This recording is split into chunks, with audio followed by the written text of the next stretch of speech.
Alright, so yesterday was finally the beginning of the year, the Harbinger, and right now I'm having a lot of fun playing. With the new season brings of course the new hero, Black Prior, and the new Harbor map, which I think is actually a pretty good map. It's one of my favorites now.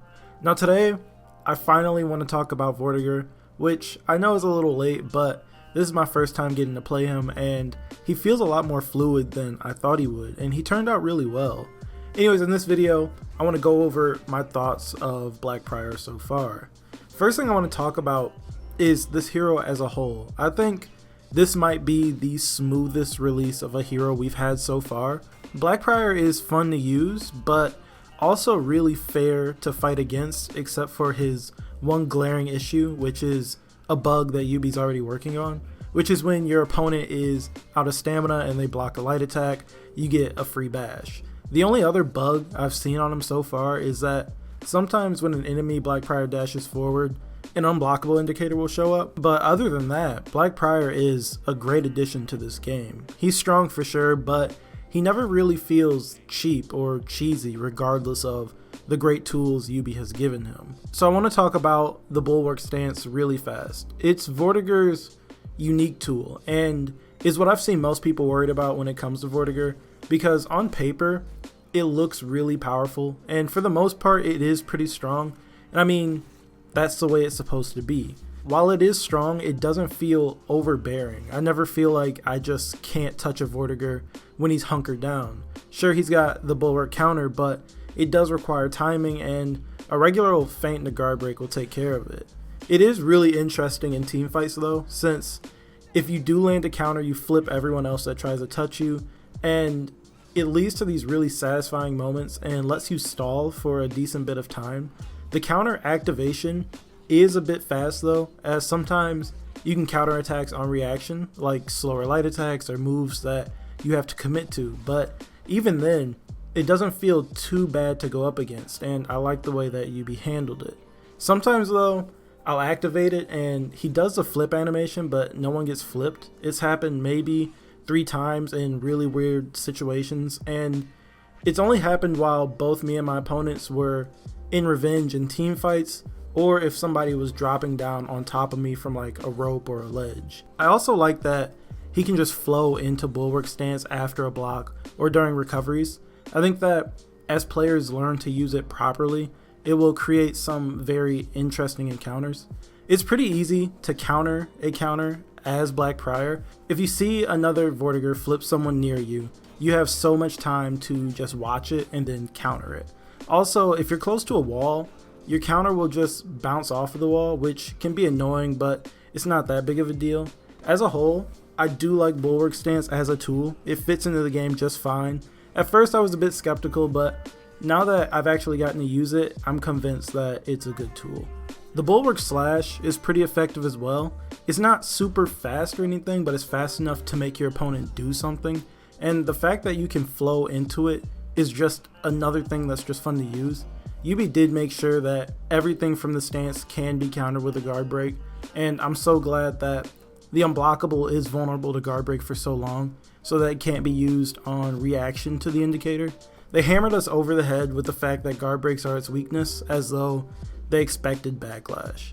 Now onto the bash. So I'm going to admit to you guys, when I first saw that it is as fast as Conqueror's bash and can be delayed for just as long, I was a bit worried. I was asking myself, why would Yubi add something to this game that most people don't like again, but this time have it confirm more damage?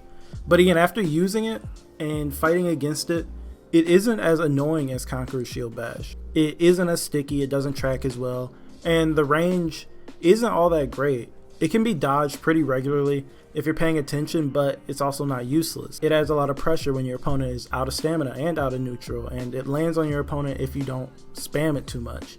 It does guarantee 20 damage, which I think is a bit much for a confirmed attack, so you have to be careful, but it's easier to avoid than Conqueror's Bash. The light follow-up bash does hit me a lot more than I'd want it to, as I'm really worried about the undodgeable coming out, which makes the light follow-up bash a bit more dangerous than the neutral bash to me. You can also target switch into it, which is pretty useful if you're caught in, say, a 2v1 or if you're trying to interrupt someone attacking your teammate. As for the heavy soft feint bash, it's slow enough to dodge, but it has its uses if you're trying to catch someone off guard. He does travel quite a bit with this one though, and can catch you from a little further out than you'd expect. None of the bashes though are too oppressive, but they're all useful. The only gripe I have with them is that they confirm just a bit too much damage for how useful they are. I can't really recall being punished for throwing out a bash unless I'm in a group fight though. If my opponent dodges and goes for a guard break, I can almost always counter guard break it. Same for an opponent. If I dodge a bash, I can't get a guard break.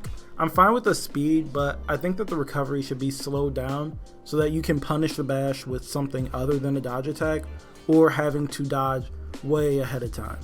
Now for his zone attack, it's something that at first I didn't really accept. I questioned why Yubi would make his zone a bash, but I mean, it has its uses. It's not as fast as Gladiator's zone, but it does catch me when I dodge sometimes. But that's honestly just my fault for dodging too late.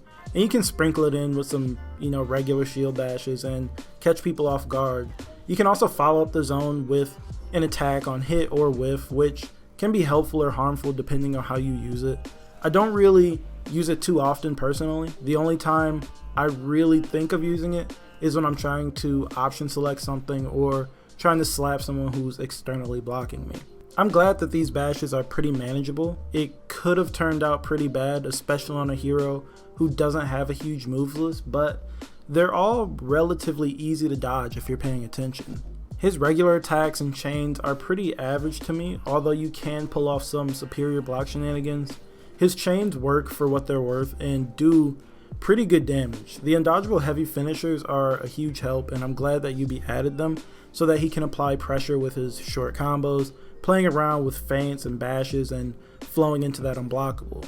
Black Prior is a strong hero as a whole, but we still have a lot to learn. I've seen very little complaints about him, which is great. As I said, it's been a really smooth release compared to other releases anyways. I'm glad that the community is accepting of his playstyle so far, as I only see people complain over little things. Honestly, I think I've seen more complaints about Shigoki's rework over anything else. These may just be my day one thoughts, my day one impressions, but I'm happy with Vortiger. Sometimes he does feel a little sluggish, especially after you throw an enemy. He feels like he just takes forever to swing or guard switch, but other than that, he feels good. He's a really good duelist and he can easily hold his own in a 1v1, but he's also great at stalling fights with his counter, full block, and feats. I'm not going to lie, his feats are really powerful. A lot of people think that Oathbreaker, the one that can remove shields, is a little unfair, but I mean, it takes a while to regen. It is really annoying when you're on the opposing end of it though, especially after you pop revenge, but I mean, I just accept it and move on. At least I know that he can't do it again for a while. Now, when you're fighting against a 4-man Vortiger team, it can be really frustrating, especially toward the end of the game when everyone's unlocked their feats, but it's not the end of the world. However, I do see this feat being worked on a bit down the line to maybe take 70% of shield or something. His tier 4 feat, Umbral Shelter, the one that gives shields to the teammates, is really strong and can turn the tide of a fight really quickly, but again, he can only use it once and it doesn't last for too long, so I try not to sweat about it. In longer matches like Breach though, it's just something you have to accept. I mean, feats in this game have always been a little too powerful in my opinion, and Vortiger doesn't change that. His tier 2, the healing ward where he heals himself while in full block, does come in handy a lot, but you don't heal too fast. I'm honestly surprised that it is a passive rather than an active feat. It does make your opponent do something, or else they'll just have to sit there and watch you heal up. If you can sit back and heal up on B or in a team fight, it's really useful. I found it extremely handy in Breach where there's only one healing point, and having the ability to heal while pushing the ram or taking archer points and not having to run to the healing point is really nice. I do think Black Prior has one of the best feat sets in this game because of how it can turn the fight around so quickly or speed up a gank, especially with that shield breaker. Being able to stall your opponents in this game is really useful in team modes, and the shield breaker shuts down revenge so fast, and that alone makes it a really good feat. But it also negates any oncoming shields, which makes it even better. As I said, I'm pretty impressed with Black Prior. I like him a lot, and I'm having fun for the time being. It is really early on, so maybe we'll find some things that make him unbearable to fight against, but I doubt that. His addition to the game hasn't been game-breaking or anything, and the game feels just like it did before. He is a really strong hero. He's not the best, but he needs to be strong. It would suck if he released and was just garbage. Anyways, that's all I've got for this video. I finally got to tell you guys how I feel about Black Prior, but now I do want to hear from you guys, so talk to me down in the comments and tell me how your experience has been so far. Now, I haven't played with the new Shigoki or the improved Warlord and Peacekeeper just yet, but I have fought against them, and I mean, I like what I see. Shigoki is a threat externally, but in a 1v1, he doesn't pose too much of a threat still, but that may change as people get better with him. In a few days after I've played those heroes, I'll make a video about how I feel about Season 9 as a whole, so be on the lookout for that. But so far, I really like Black Prior. I'm having fun, and I really like the new Harbor map for some reason. This gives me hope for the rest of the Year 3 heroes, as I didn't think they could release a hero with so little problems. I have been getting that weird matchmaking glitch where it'll say you found a game and never put you into one. It's happened about 4 or 5 times since the new season started, which is annoying, but it's nothing too major. I just can't wait until the 4v4 Vortiger mirror matches are over, because those are not fun. Anyways, as usual, if you agree with me or just like the video, feel free to like and sub, and I'll talk to you guys in the next video.